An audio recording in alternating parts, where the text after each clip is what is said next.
I love this story. When the call committee first interviewed me, they asked me, what is your favorite season of the church? And I said, Epiphany.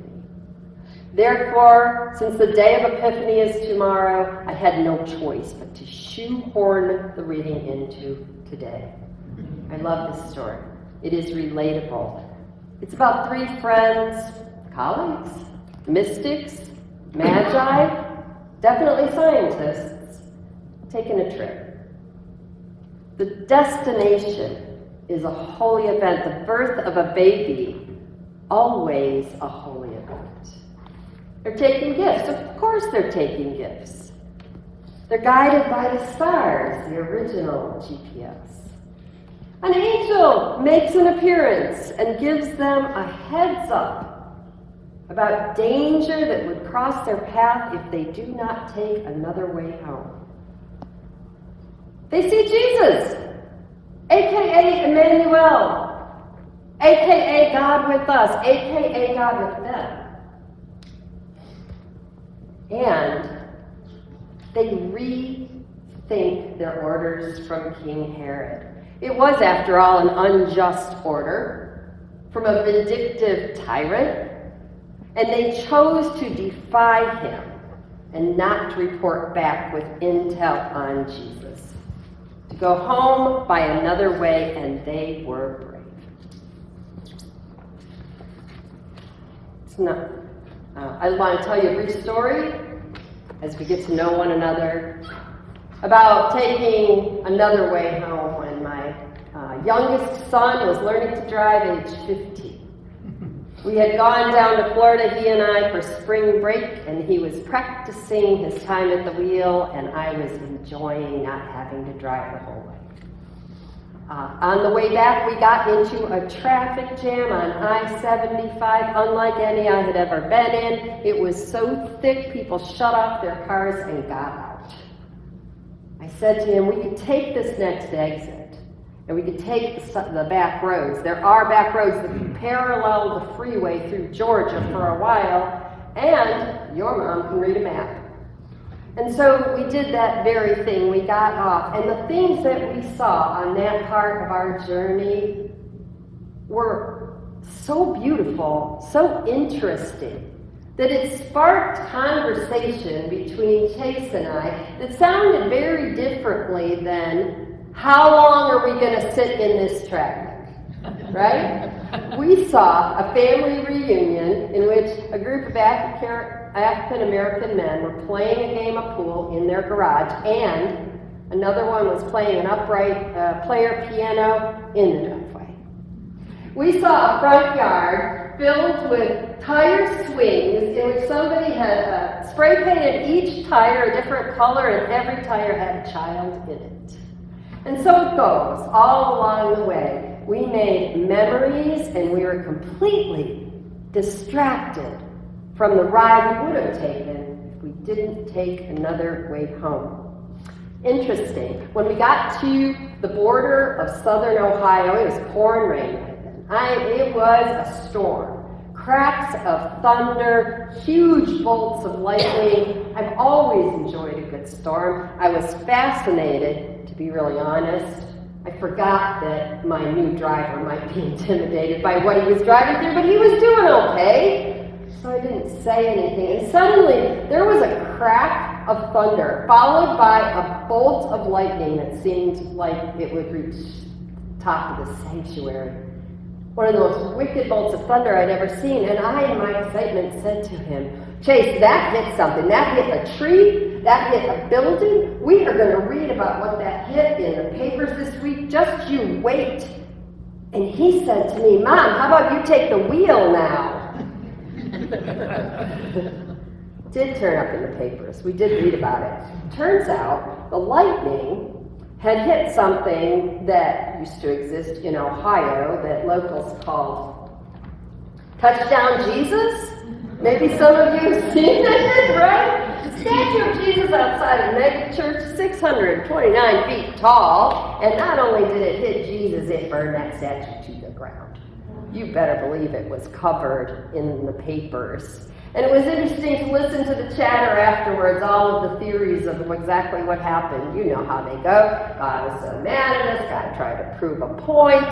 You know, this was a golden calf. Nobody should be building 620 feet high statues of Jesus. Actually, it was a very sacred statue, and Jesus was in it, and now Jesus is no longer with us. To which I thought, I'm not sure Jesus was in it. I think Jesus was in the storm, because that's where we have often found him if you look in your Bible. But at any rate, if we hadn't taken the different way home, we would have missed that event. And it was worth seeing, I tell you. So that's one example of the kinds of things we miss when we persist in always taking the same route and not being willing to go off-road a little bit. And this memory is one that both Chase and I have treasured ever since. It comes up in our conversations at least every other year. And so there it is. That said, I want to acknowledge that taking another route home is not easy, and it's usually not preferred. I mean, there's a reason we say that we drive home on autopilot, right? We know exactly where the landmarks are. We know exactly when we get to this corner, which has this restaurant on the corner that we're only 0.2 miles next, even before we pull up in our own driveway. Routines are comfortable for us. And so taking another way home is not always easy. It wasn't easy for the Magi either, of course. I'm just imagining them, sandstorms, unfamiliar travelers they might have seen on the way, not quite knowing if they would have been dangerous or helpful. The oasis they usually would stop at is nowhere to be found. But we know what it's like too. We weren't there then, but we know, I guarantee, someone in here has been on the way home and had a flight canceled, and then another flight canceled, and then got on the plane and not taken off right away, that you've been detained by accidents either on the freeway or, God forbid, in your own vehicle, that you've had to take unexpected side trips, maybe through a hospital. The dangers are real. James Taylor, the great songwriter and storyteller, actually has a song called Home by Another Way that parallels the story, the gospel story I read to you this morning. And with apologies to James Taylor, I just want to give you a flavor for it because he tells this story so well. And so James Taylor opens by singing, those magic men, the Magi, some people call them wise, or oriental, even kings. Well, anyway, those guys, they visited with Jesus, they sure enjoyed their stay. Then warned in a dream of King Herod's scheme, they went home by another way. I like the way that he talks about the identity of the Magi, because it's something we've done ever since. Exactly how many, what their names were they men or women? We settle on 3 because there's 3 in our nativity scenes, I think. But going home by another way has dangers beyond the road itself or not knowing the route. The first time you leave a beloved job and drive home, that's going home by another way. If you've been laid off, if you've been fired, that's going home by another way. If you're on your way home after burying a beloved, especially if they were someone you might drive with or see along the way, or who would meet you at the door when you got home, that's going home by another way, because everything seems different, does it not? You can go home by another way when the way you go home has been altered. You used to walk in the door, now you got a new hip. Now you use a cane or a walker or a wheelchair that you have to make friends with. That too is going home by another way. We go home by another way when the way itself has changed. Remember when we first when COVID first hit, and we would drive down the empty streets, and we would see restaurants that had signs on it, hopeful signs that said, closed for the pandemic, see you in 3 weeks. And then some of those restaurants we came to see closed forever. And we knew the families who ran them, and they had invested their whole life savings in them. And the landscape of the road home changed as we grieved. You could go home by another way when the way has been marred by violence, human violence or nature's violence. Can you imagine what it is like for people in California, Canada, Denver, Colorado, when their entire neighborhood has been wiped out by forest fires, wildfires? Now they can't even go home. So they're going home to a new home by another way. That's really hard. And then I think, of course, of Asheville, North Carolina, devastated by a hurricane just recently. Maybe some of you have been there. And it broke our hearts, realizing that the way to that beautiful place was covered in water. Yet even in this, all of these different ways that force us to go home by another way, even in this, we do find angels who help us along the way, who show us the way. My friend Melanie tells a story, and before I begin, let me say this: Melanie is a RN, a science-believing woman. She does not make things up.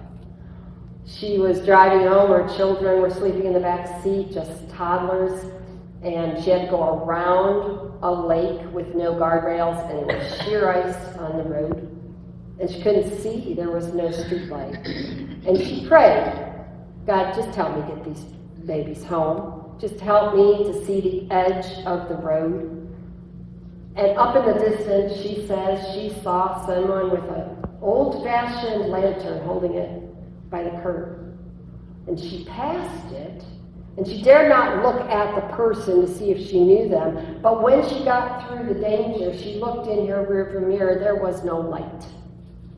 These things happen all the time. Whether you want to believe them or explain them is up to you, but it is true. There are angels among us, and they show up in all different ways. I would be remiss at this point if I did not also mention, God bless him, Jimmy Carter, who we lost this week. If ever there was a person who lived his faith so loudly that he didn't have to tell anyone he was a believer in Jesus, Jimmy Carter was the one. And he went home by another way because he thought at the end of 4 years he was going back to the White House where he had been living. But instead he went home to Georgia.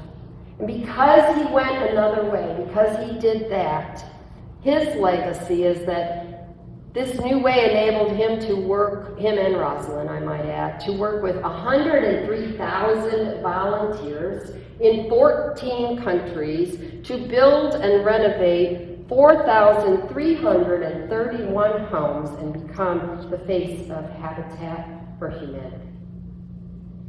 Going home by another way sometimes brings gifts we couldn't even imagine.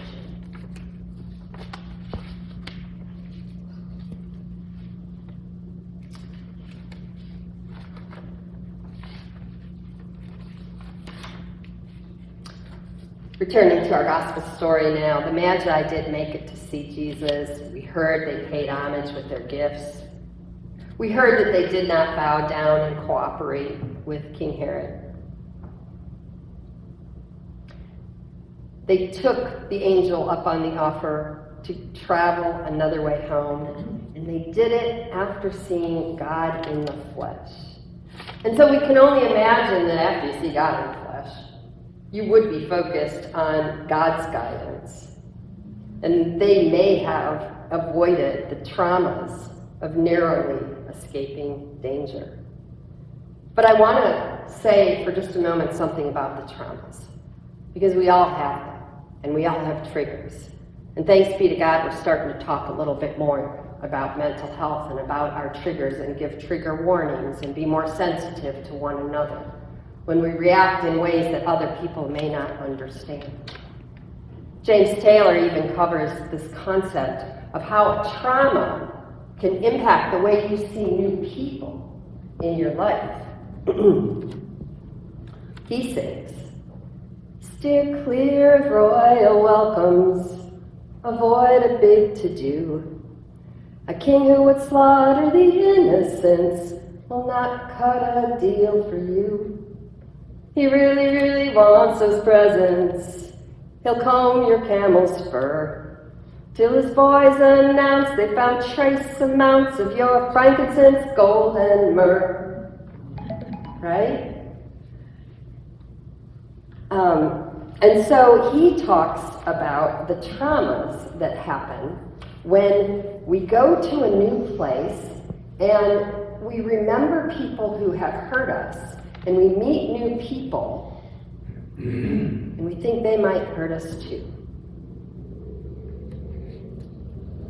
And he cautions that the heart of this story isn't even going home by the other way. The heart of this story is seeing Jesus. The heart of this story is holding on to the Jesus that we know. I really like, near the end of his song, this part. As I begin a new chapter, as we begin and find a new home, as you begin to perhaps call a new pastor who will lead you in ways that other pastors have not, who will sometimes annoy you as other pastors have, who may trigger arguments you've had before, because that's what it means to live in community. And that's why forgiveness is so important. It occurred to me when we were about 4 days into this journey that what the feeling I was having was homesickness. And it was a very strange feeling. We moved here from Ann Arbor, Michigan. I was born and raised in Detroit, but I had been gone from Michigan for many years, and I had been happy to go back. I felt a little bit homeless. Didn't feel like I was going home yet, but I knew that I wasn't going back. James Taylor writes this: "Home is where they want you now. You can more or less assume you'll be welcome in the end. Must have let King Herod haunt you so, or fantasize his features when you're looking at a friend." And it was a good reminder to me that a new beginning is a second chance. It's a gift from God. And if we are lucky, we notice that that's exactly what it is, a gift from God. And so we embrace it as such, and we try to give new people we meet the benefit of the doubt. And we try to remember that even though sometimes they might remind us of someone else who did not treat us well, they are not that person. And we trust that everyone is doing the best that they can, especially those who are part of the body of Christ. There is grace. There's grace in the world. There's grace in another way. There is always another way. And you know this better than most. Because today you are choosing another way to continue walking faithfully. You chose to do the hard work for years, to stay together, to continue to serve your community, to feed hungry people, to trust in the Lord, to lean not on your own understanding, to do the paperwork, to return the phone calls, to read the emails, to worship and pray, endless loop. The next years will absolutely be filled with challenges, no doubt. Some of them will require us to be very brave. There is no shortage of tyrants in the world today. We will need to find new routes. We will need to make new plans to continue following Jesus. We may need, like the Magi, to defy orders that come from somewhere that is not of God. Good news is, we can do this. We can do this together. We have done hard work before. We can do this together because just like the Magi, we have seen the Lord.